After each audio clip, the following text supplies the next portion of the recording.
álcalis, la que tiene que ver con el sílice y con el carbonato, la gran diferencia es el tipo de agregado, ¿sí? Y sobre todo la velocidad en la que aparece el deterioro.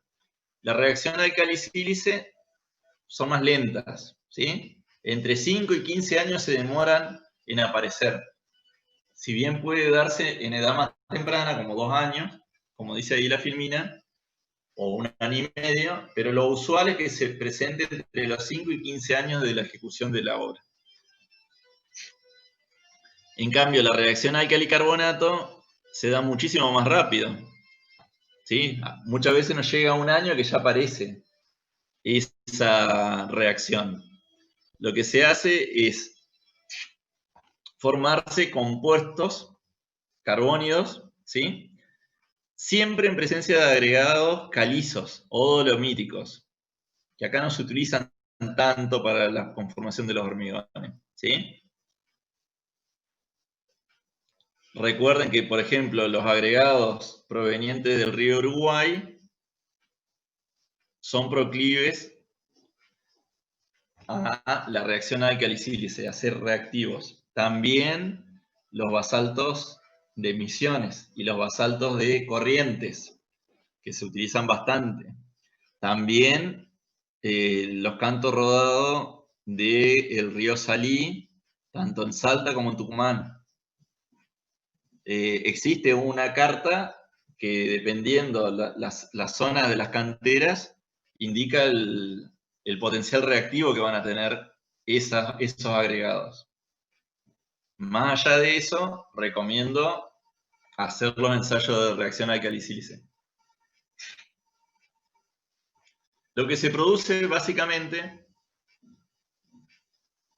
en la masa del mortero, en presencia con el contacto de los sílices de los agregados, es la formación de un gel, ¿sí? Esa formación de gel que se alcanza a ver en esta imagen, esa es una imagen obviamente con microscopio. Fíjense que tiene una fisura, ¿se alcanza a ver? Ahí la marqué y acá tiene otra. Sí, profe, ¿Sí? se ve. Bueno, perfecto. Y se forma alrededor, si alcanzan a ver, se forma como una especie de gel. Ese gel que se forma ocurre exactamente lo mismo que con la corrosión, genera un aumento del volumen, ¿sí? Y lo que produce son fisuraciones, porque no lo puede aguantar a esos esfuerzos de tracción, fisuraciones en las armaduras, ¿sí? En las armaduras, perdón, en la masa del hormigón. Esas fisuraciones que se producen van a traer otro problema aparejado, porque me van a producir más ataque de agentes externos, ¿sí? Más presencia de humedad. Entonces, para que se den este tipo de reacciones, ¿se acuerdan de que cuando vimos los agregados yo les decía que en la zona de Concordia era muy común, pero que yo no vi ningún edificio de Concordia que se caiga, y hay muchos edificios que tienen mucho más de 20 años, o sea que superarían los 15 años como indicaba ahí, que la presencia de esto se da entre los 5 y los 15 años. ¿Qué otra cosa tiene que pasar para que se dé la reacción álcali agregado o álcali-sílice?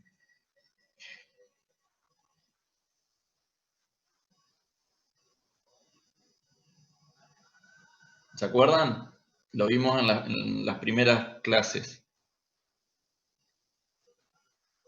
Si yo les digo que agregados reactivos son casi todos los de la zona de Concordia, la zona de Chajarí, Concepción del Uruguay, más al norte Paso La Patria, la zona de Tucumán, el río Salí, que la mayoría saca de ahí, de las canteras que están ahí, sobre el mismo río Salí. Casi todos los edificios de San Miguel de Tucumán están hechos con esos agregados. Sin embargo, no se han caído ninguno de los edificios que se han hecho. O sea, ¿qué condiciones tiene que haber de exposición para que se produzca esto? Puede ser Claro, la humedad. Humedad y temperatura. La mayoría de los edificios están revestidos. Es raro que tengan las estructuras directamente al exterior. Usualmente están revestidos. Así que la afectación por ese lado es mínima, digamos. Y tiene que haber una humedad importante, ¿sí? Como para que se produzca el efecto. Entonces es muy común ver este tipo de problemas en, por ejemplo, y yo lo he visto, en las bases de las torres de energía eléctrica. ¿Vieron las bases que muchas veces están, no necesariamente están en terreno firme y alto, sino que muchas veces quedan en bañados o en las zonas bajas de las cunetas, de los caminos, de la zona de caminos? Bueno, eso no tiene ningún tipo de tratamiento, se hace un bodoque de base y arriba van las torres y no tiene mantenimiento. Bueno, en la zona de la costa del Uruguay, muchas de esas bases se le empieza a ver el problema de la reacción álcali-sílice. Es bastante común.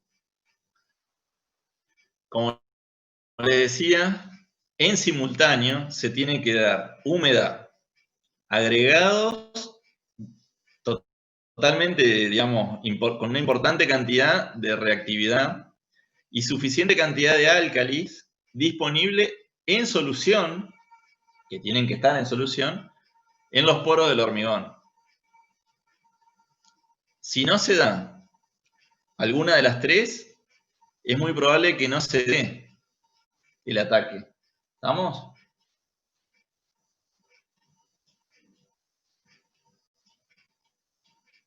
¿Se entiende? Sí, profe.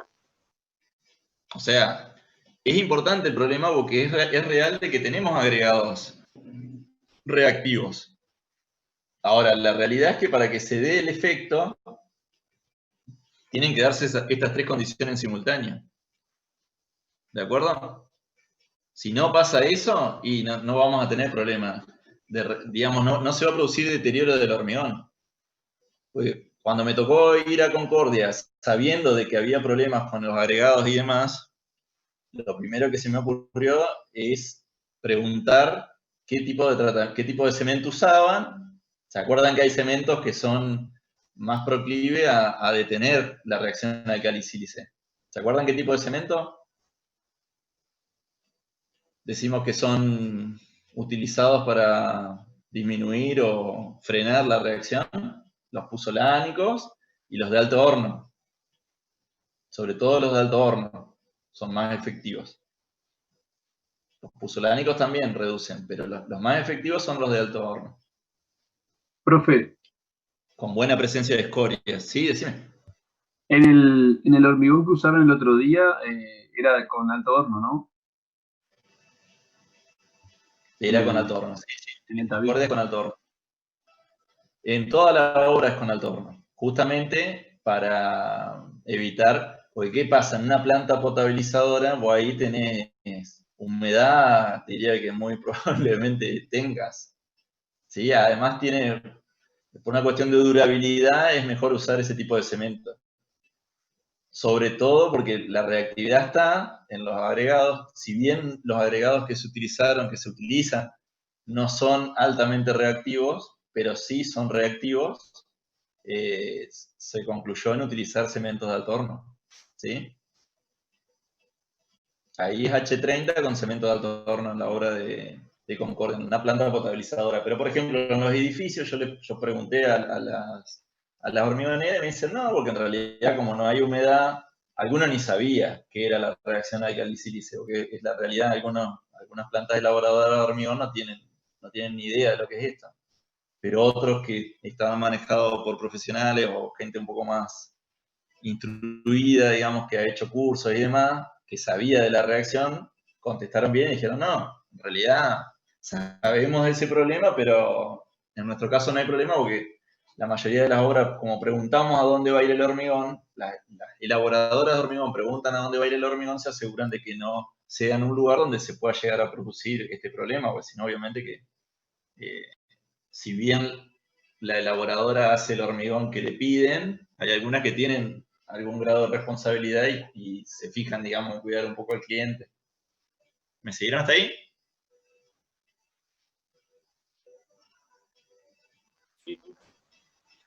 Fíjense en cómo se ve. Se producen fisuras y se empieza como a degradar. Pero es una degradación.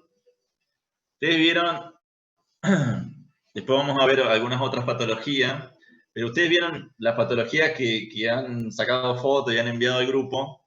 La mayoría son francas, digamos, siguen una cierta línea. En cambio, las de reacción alcali-sílice, las que tienen que ver con patología por durabilidad, tienen este tipo de diagrama de fisura. No siguen una norma, tienen diferente tamaño y forman especie de ampolla o de escamas de diferente tamaño, totalmente irregular, no sigue una línea. Y el deterioro de este tipo de problema es prácticamente irreversible. Ese es el problema de este tipo de ataque.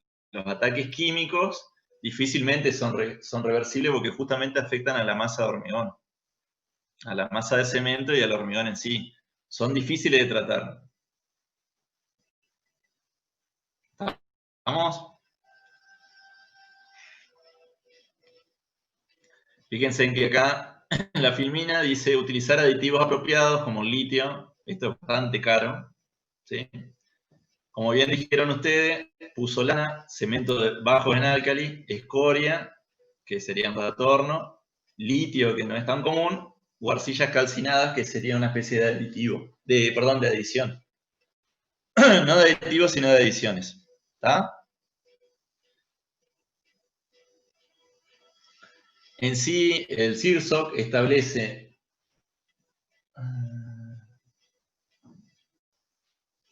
La reacción sería la presente...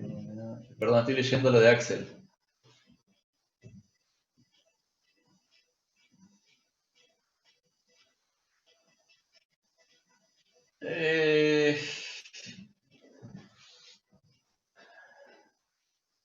Y depende en qué... Acá es raro porque las arenas no son reactivas.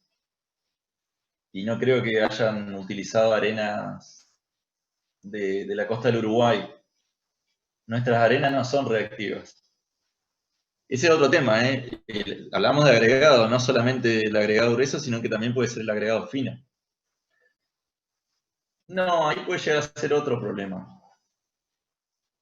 Igual son problemas que se te dan con un tiempo importante. No se dan enseguida. Habría que ver cuál es el problema.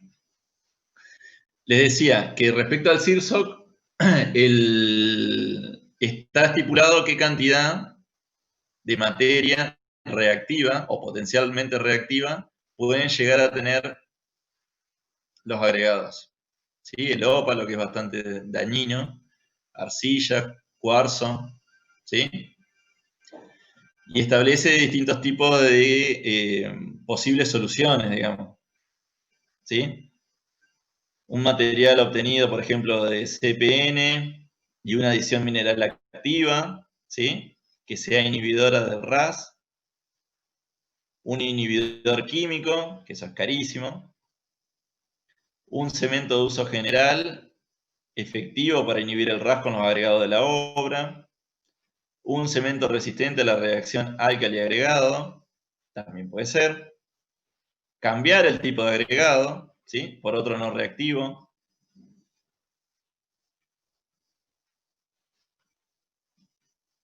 En el caso ese sería el resistente a la reacción álcali agregado, ¿sí? Ese es el RRA. En el caso del cemento de alto horno, son cementos que tienen muy baja cantidad de álcalis, ¿sí? Profe, Que sería, perdón, sería esta segunda opción, son cementos bajos en álcalis. Esa es la característica que tienen los de alto horno. Sí. Los ensayos para averiguar si un agregado es reactivo o no, ¿le corresponden más bien a una planta elaboradora o a la empresa que va a construir, digamos? Eso usualmente figura en los pliegos. No, a la empresa. Pero, por ejemplo, lo de Concordia. En toda obra, acuérdense que tienen un comitente y una contratista. En las obras públicas, el comitente es el Estado, ¿sí? Estado nacional, provincial o municipal. Y el contratista usualmente es una empresa privada. Entonces, en los pliegos usualmente se estipula, en el caso de obras importantes de infraestructura, solicita que la contratista presente todos los certificados de aptitud. Ahora después la próxima unidad es la unidad de calidad del hormigón, y ahí vamos a ver todo lo que se le pide, que ya parte ya lo hemos visto, de ensayos de calidad que den caracterización y conformidad de los materiales que conforman el hormigón, ¿sí? Eso primero. Después son los ensayos de calidad de la dosificación adoptada. Dentro de los ensayos de calidad de los materiales está la reacción al alcali agregado, ¿sí? Y eso tienen que hacerlo no solo sobre el agregado, porque en realidad ese ensayo se hace con un cemento Portland normal, sino que lo que correspondería es que ya lo hagan con el cemento que van a utilizar en la obra, para asegurar cómo va a funcionar eso. ¿Se entiende? Profe, Bien. ¿y esos ensayos se hacen previo al inicio de obra? Sí, por eso es tan importante que ustedes sepan. Por eso siempre les decía al principio de la materia de que tengan en cuenta de que todos los estudios de tecnología del hormigón, o sea, tienen que tratar de encararlo enseguida. O sea, una vez que se sabe de que se ganó la obra por parte de la contratista, se hace el replanteo, el acta de replanteo de la obra, que es la fecha de inicio de obra, usualmente es el acta de replanteo, y inmediatamente lo primero que tienen que hacer es ver, si ya no tienen la cuadrilla de gente y demás, empezar a ver el hormigón que van a usar. ¿Cuánto hormigón tienen que hacer? Estoy hablando de obras importantes, importantes en volúmenes de hormigón. ¿A quién le van a pedir el hormigón? Y a ese que le van a pedir el hormigón, tienen que ir y verle los acopios de agregados, ¿sí? Y qué tipo de hormigón vende. Y a esa planta elaboradora pedirle los análisis que haya hecho, ¿sí? Si es una planta que está en modo 1, quiere decir que está certificada, seguramente va a tener todos los estudios y los ensayos hechos o sea, no más de 6 meses. Lo va a tener fresquito los resultados. Y no va a tener problema en dárselo. Ahora, si es una planta que está en modo 2 y por ahí no tienen control, entonces muchas veces lo van a tener que pedir, no van a tener los resultados, le van a tener que pedir que hagan los ensayos. Ustedes se lo piden a la planta. Si la planta les quiere vender, se los va a hacer. Y si no, si ustedes le quieren comprar, le van a tener que pedir un poco de material, van a tener que ir y hacer una extracción de material de los acopios. ¿Se acuerdan cómo era eso? Que no se sacaba siempre en el mismo lugar, sino que se sacaba de distintos sitios del acopio, de la parva de piedra, la parva de arena, y llevarlo a un laboratorio, por ejemplo, el de la facultad o de algún otro laboratorio que esté certificado, ¿sí? Y ahí van a poder hacer. Agustín, Sí, Agustín, hoy quedé medio sorprendido con un dato que no sé si vos habías dado en la charla de hoy, que el expositor, el que exponía, comentó que solamente había 36 eh, proveedores de hormigón certificados en todo el país, sobre un total estimado de 300 elaboradores de hormigón. O sea que estamos hablando un poco más de un 10%, digamos. Me llamó la atención, digamos, de que sean tan pocos. la realidad es que no sé cuándo vence el tema de la calidad, pero el año pasado cuando se hizo una charla, no sé si vos fuiste Martín, se hizo una exposición de la asociación de la AEH, de la Asociación Argentina de Hormigón Elaborado, AAHE, que fue Claro. en el Mayorazgo. Bueno, Sí, el presidente dijo que había 90, igual tampoco es mucho más, ¿no? ah, Pero yo me imagino, como todas las acreditaciones y las normas de calidad tienen su costo, y es muy probable de claro. que si no vean, las empresas laboradoras no ven una ventaja considerable al tener todos esos costos que implica tener un nivel de calidad importante, y es muy probable que no lo hagan, porque eso les termina saliendo a corto plazo, si no consiguen, digamos, venderlo, les termina saliendo más caro mantener un modo 1. Y es probable que no, que las plantas elaboradoras no cumplan, digamos, con el modo 1. Lamentablemente es algo bastante complicado, por eso es tan importante que ustedes sepan justamente, como no, seguramente se van a chocar con plantas que no son modo 1, justamente qué es todo lo que tienen que hacer previamente. Y lleva tiempo. Hay 2 ensayos para determinar la reacción alcali-sílice. Uno de acelerado, que se llama, del prisma acelerado, que ese demora unas semanas y lo que se hace es estudiar en un prisma hecho con el agregado lo que se lo hace es triturarlo para que se acelere, digamos, la reacción y se va estudiando y se va midiendo la deformación o el alargamiento que se produce de ese prisma.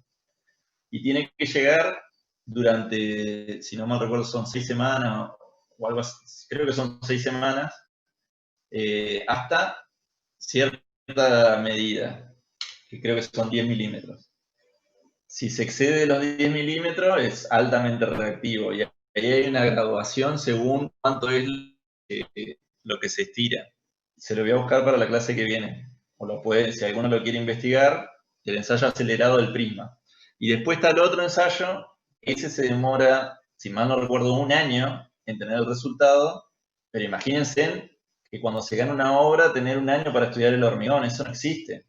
Por eso es importante, lo que se hace es el acelerado, es importante enseguida que yo gano una obra, ir y visitar las plantas que van a ser proveedoras de hormigón, o en el caso de que yo tenga que elaborar el hormigón, o sea, tener una planta en la obra, porque la empresa tiene una planta de hormigón y le sale más barato proveerlo, o sea, fabricarlo, estudiar quiénes van a ser los proveedores de las materias primas y hacer todos estos ensayos. ¿Sí? Pues llevan Profe, tiempo. Sí. ¿en la facu se hace ese ensayo acelerado? Debería hacerse porque no es muy complicado. Yo no lo vi. Nosotros no lo hacemos como, digamos, no lo hacemos dentro de los ensayos de la materia. Pero el laboratorio no es complicado hacerlo, ¿no? No es para nada complicado. Es una cuba nomás que tengo que tener, la probeta va sumergida en esa cuba y como que se dan todas las condiciones para acelerar el proceso. Por eso lo puedo terminar rápidamente. Recuerden que estos procesos son lentos, ¿sí? Pero, por ejemplo, en la UTN de Concordia lo hicimos. Y en un laboratorio bastante lindo. No es un equipamiento muy importante el que se necesita. Bueno, sigamos.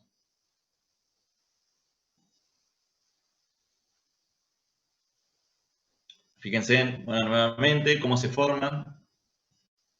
¿Ven que es como un descamado que se produce? No sé si se alcanza a ver.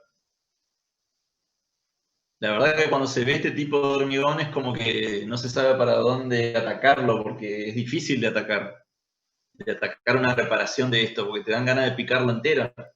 Y el tema es que cuando uno lo empieza a picar, las fisuras son profundas, entonces directamente termina sacando todo. Se destruye completamente. Y no empieza por la parte exterior, sino que empieza desde el centro y aflora hacia afuera. Es bastante grave. La verdad que es un problema bastante grave que tenemos. La reacción álcali-carbonato es diferente. Como decíamos, se da solamente en caliza y dolomita como agregado.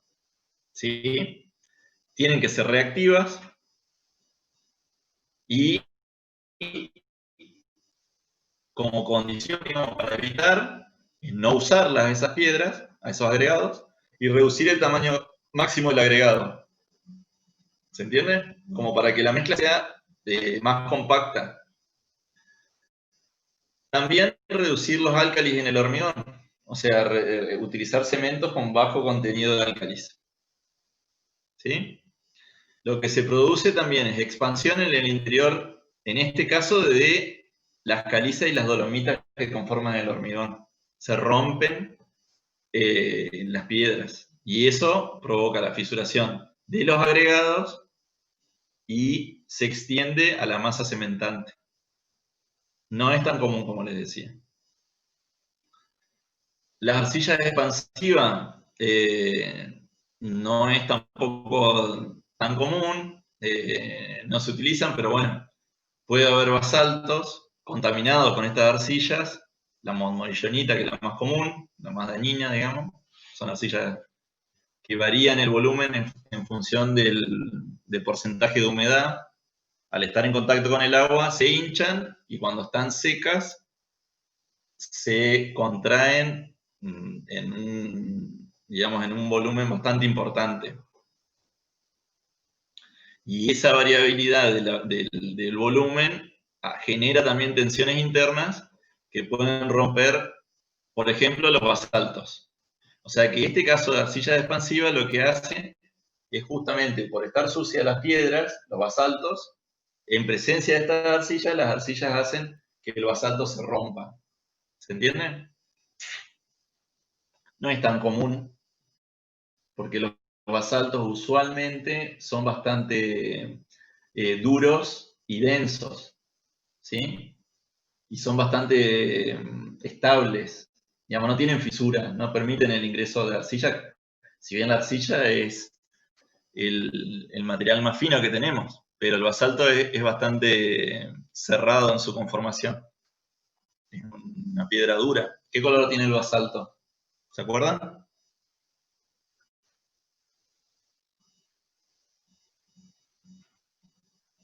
Falta un poquito, ya terminamos. ¿Qué color tiene la piedra basáltica? ¿Es negra? Es negra. Es característica del basalto porque son piedras oscuras. ¿Sí? Es usual ver basalto en la zona de Misiones y todo lo que es la zona de Corrientes, sobre el este de Corrientes, hasta Curuzú. Son las canteras más grandes que hay de basalto en esta zona nuestra. Bueno, respecto a durabilidad, ¿sí? El CIRSOC establece, vamos al reglamento, que tenemos que establecer qué tipo de ambiente va a estar expuesto, ¿sí? Cuando proyectamos. El proyectista debe indicar el ambiente. Nosotros como diseñadores de hormigón también tenemos que especificarlo, la vida útil que va a tener y si le vamos a hacer mantenimiento y durante su vida útil qué tipo de mantenimiento le vamos a hacer a esa estructura de hormigón, ¿sí?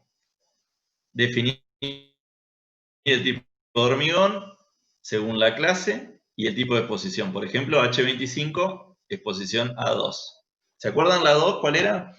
¿Es una exposición de qué tipo? ¿Es muy agresiva o no?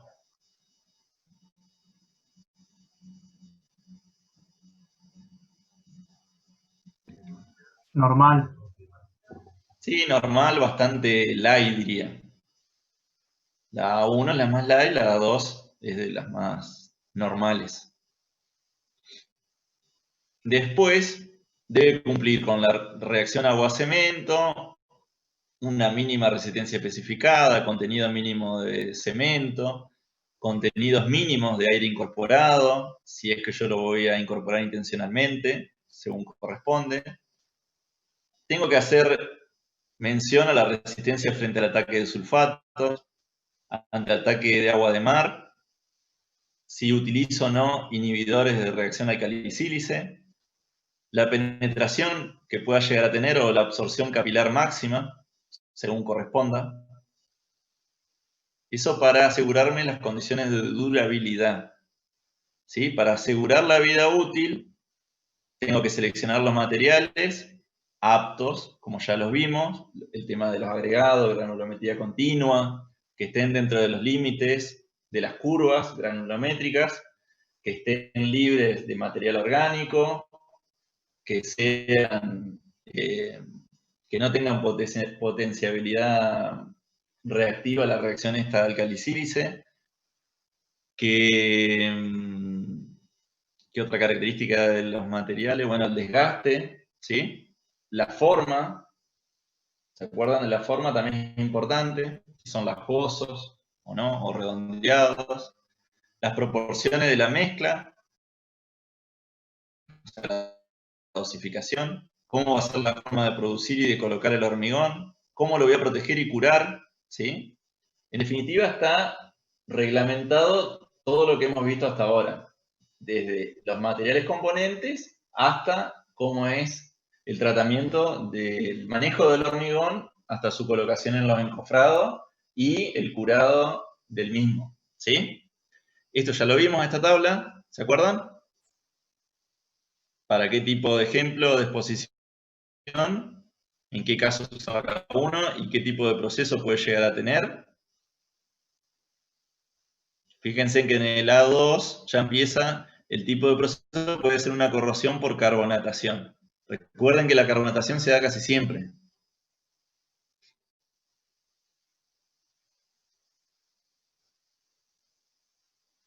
Y a partir del Cl, debido a los cloruros, porque el Cl, acuérdense que es ambiente marino, y los otros son también dentro de los ambientes marinos por los cloruros. ¿Sí? ¿Recuerdan esta tabla? Se las pasé yo, si mal no recuerdo, por el grupo de WhatsApp. ¿Se acuerdan? Que tiene las características de cada uno de los ejemplos donde se puede llegar a dar esos ambientes. Y esta es la que usamos para dosificar, ¿sí? Para verificar el contenido de cemento y sobre todo la máxima reacción agua-cemento. ¿Sí? De ahí para abajo, ¿se acuerdan que de los dos tomábamos siempre la menor? Bueno. ¿Estamos?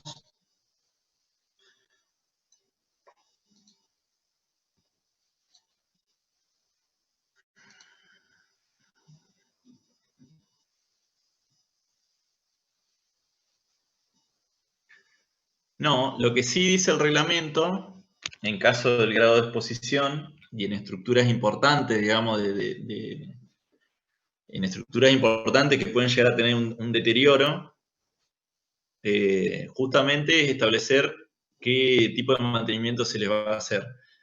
La realidad es que la durabilidad dentro de las estructuras de hormigón es un concepto que se empezó a introducir y todavía no está del todo tenido en cuenta a partir de este nuevo CIRSOC, que ya no es tan nuevo, porque si se fijan es 2005, o sea, ya tenemos 15 años. Y si mal no recuerdo, en el 2005 yo todavía no me había recibido. Muy pocos tenían celular, por ejemplo, en esa época.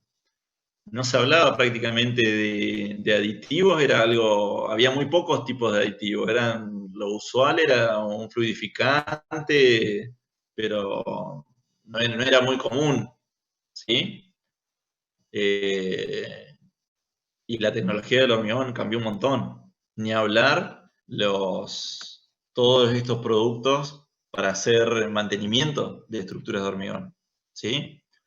Lo que son los morteros hidrófugos ni hablar los puentes de adherencia, y desde ya todo el tema de aditivos y la incorporación de las adiciones que ahora se ve más seguido.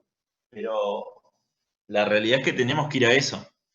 Tenemos que ir a que la durabilidad sea un criterio importante a tener en cuenta al momento de dosificar el hormigón, porque es mucha la plata que se gasta justamente al no dosificar correctamente el hormigón, y no solo dosificarlo, sino a trabajarlo, a manejarlo bien. A manejarlo me refiero a los tiempos de que se produce hasta que se coloca, el curado del hormigón, y usualmente no se le da mucha importancia.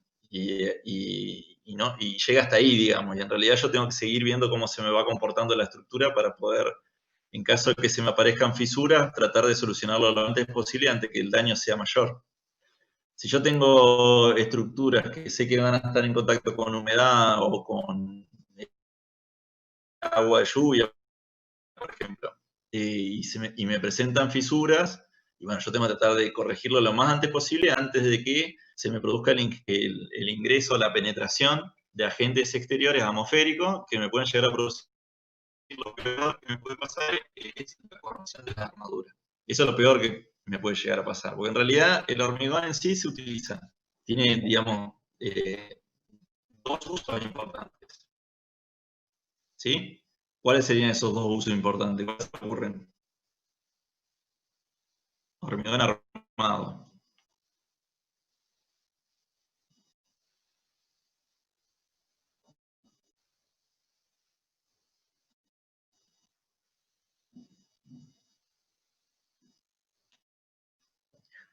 Ya terminamos, ¿eh?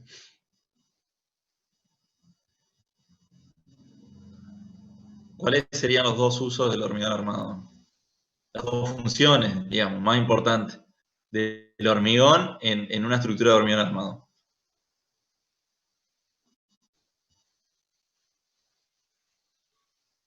Y si el hormigón soporta esfuerzo de compresión y el acero de tracción, supongo que del material compuesto como que hace un material como más capaz de resistir más tipos de esfuerzos. Sí. Por un lado, aprovechamos esa capacidad, como bien dijo Florencia, esa capacidad resistente a la compresión. Ustedes van a ver cuando vean, si ya no empezaron a ver análisis estructural o ya lo van a ver cuando vean análisis o de estructura de hormigón, que lo que se busca aprovechar justamente es la sección de hormigón, por ejemplo en una viga. Esa sección de hormigón es la que va a trabajar principalmente a compresión. Y a tracción, como bien dijo Florencia, utilizo la sección de acero que yo tengo. Porque a tracción considero como que el hormigón no participa, porque es muy poco. Pero ¿qué vimos hoy que hace el hormigón a la armadura? Como bien dice Axel. La protege. Asegura que esa armadura va a estar protegida y va a trabajar bien a la tracción durante toda la vida útil. Si yo no tuviese la protección del hormigón, ¿sí? Si yo no tuviese la protección del hormigón a las armaduras, no funcionaría. Las armaduras tendría que cubrirlas con algo para que justamente trabajen bien, ¿sí? Entonces, trabajen bien y tengan una vida útil aceptable. Hay otra realidad, que las armaduras que están sometidas a mayores esfuerzos, la corrosión se produce en forma más acelerada. No sé si se entiende lo que acabo de decir.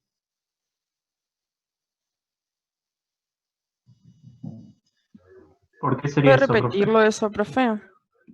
Las armaduras, sí, las armaduras que están sometidas a mayores esfuerzos son justamente las que se corroen más rápidamente en caso de que estén en las mismas condiciones. Yo tengo dos armaduras en las mismas condiciones, la que está sometida a mayor esfuerzo es la que está más proclive a corroerse. ¿Sí? Es como que está más activa esa armadura, está trabajando en tensión, y si no estuviese trabajando en tensión, la velocidad de la corrosión es menor. Por eso es tan importante el tema del hormigón y la importancia del recubrimiento que tiene de las armaduras y la protección, en definitiva, a los agentes externos. ¿Estamos? No hay más fisuras, más corrosión. ¿Por qué generarían más fisuras? ¿Más fisuras dije? Es más corrosión, no fisuras, ¿eh?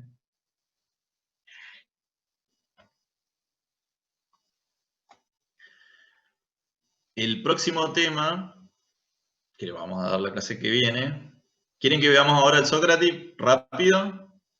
¿O lo vemos la clase que viene?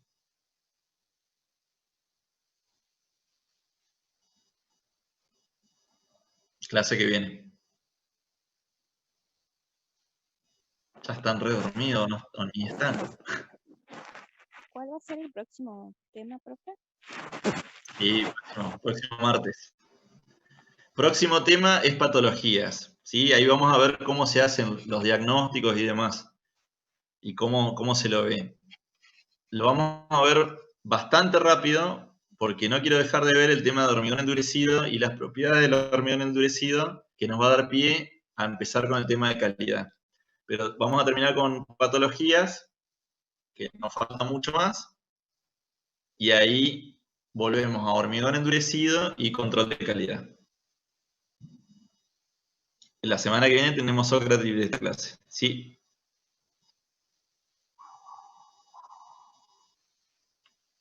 ¿Estamos? ¿Nos vemos la semana que viene?